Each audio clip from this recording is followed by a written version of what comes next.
this lecture series, I will present the case that the Bible created modern India.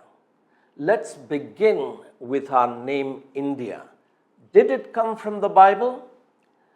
I was born a little over 2 years after India was born as a modern nation state on 15th August 1947.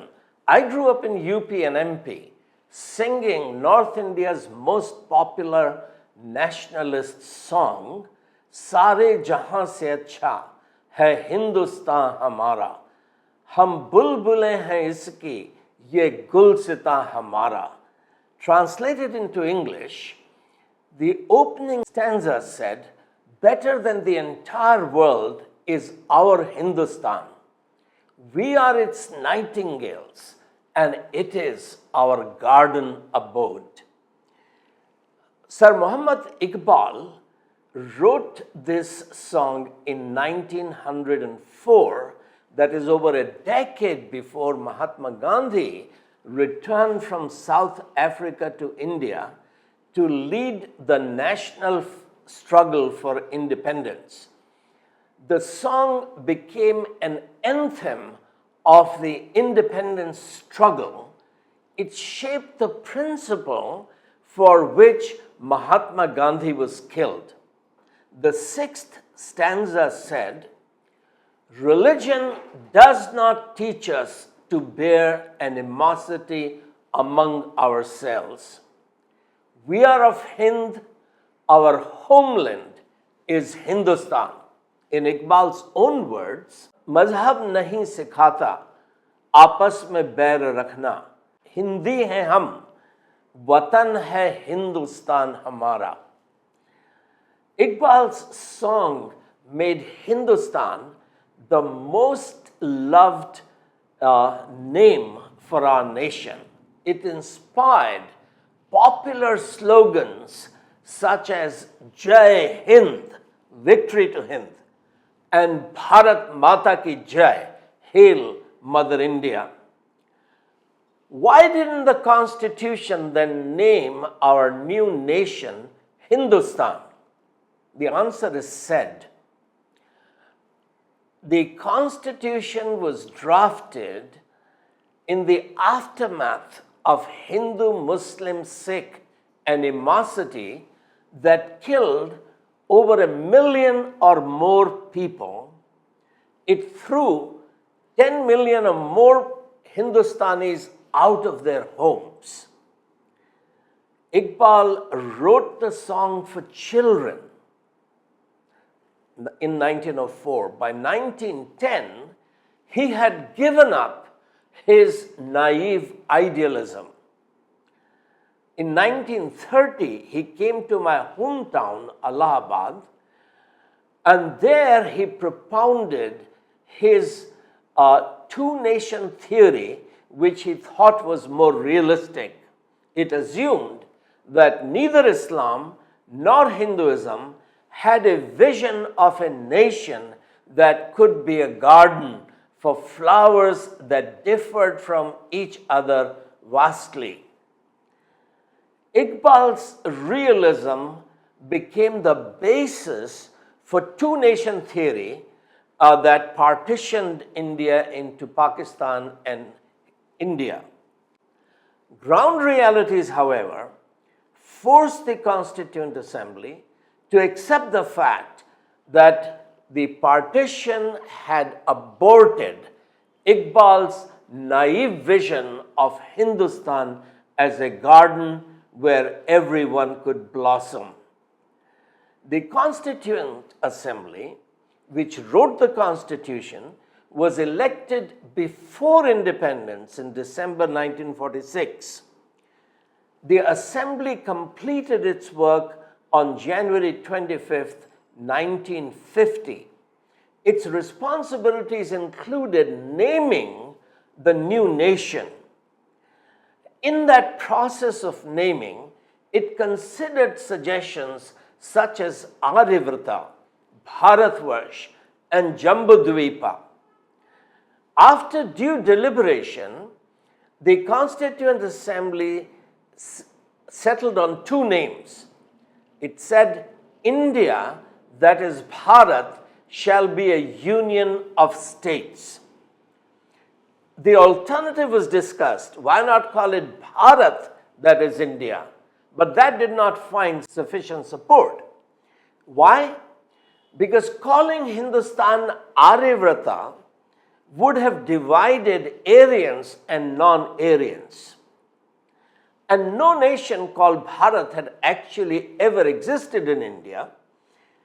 India had existed since 1858, but as a British colony.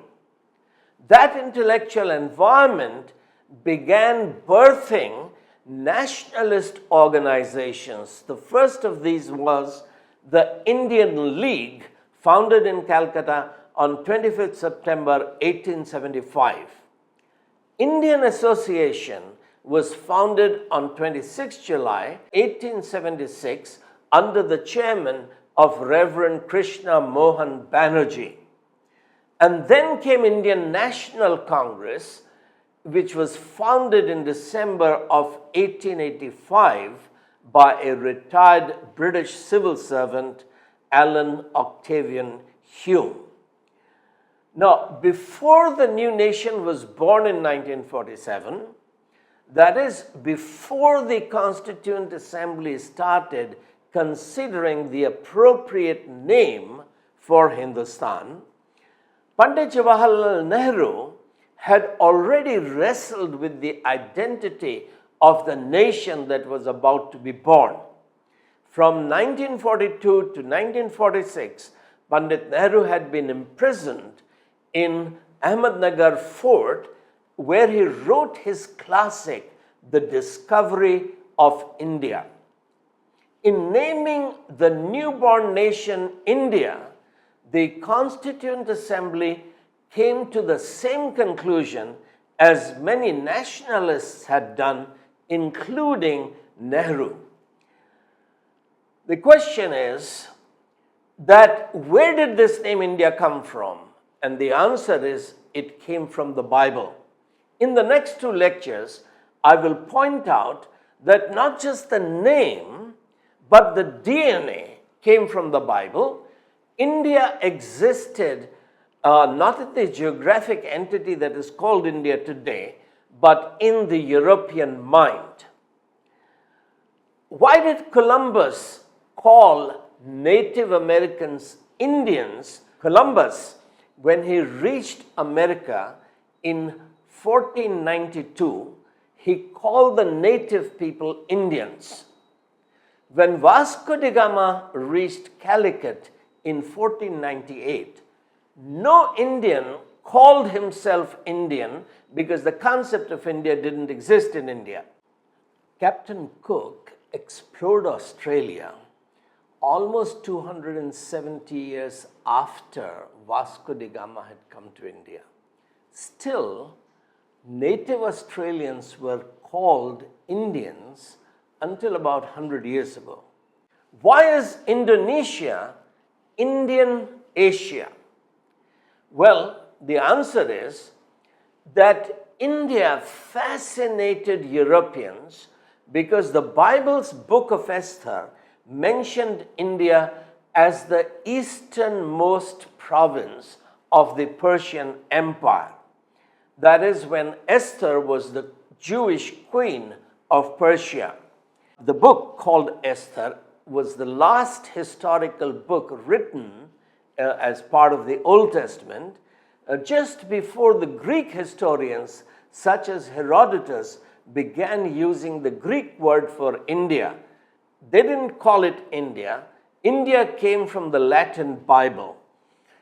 And in Columbus's day, or Vasco da Gama's day, no one in Western, Southern, or Northern Europe knew how to read Greek language, nor were Greek historians available. Their books were not available in most of Europe.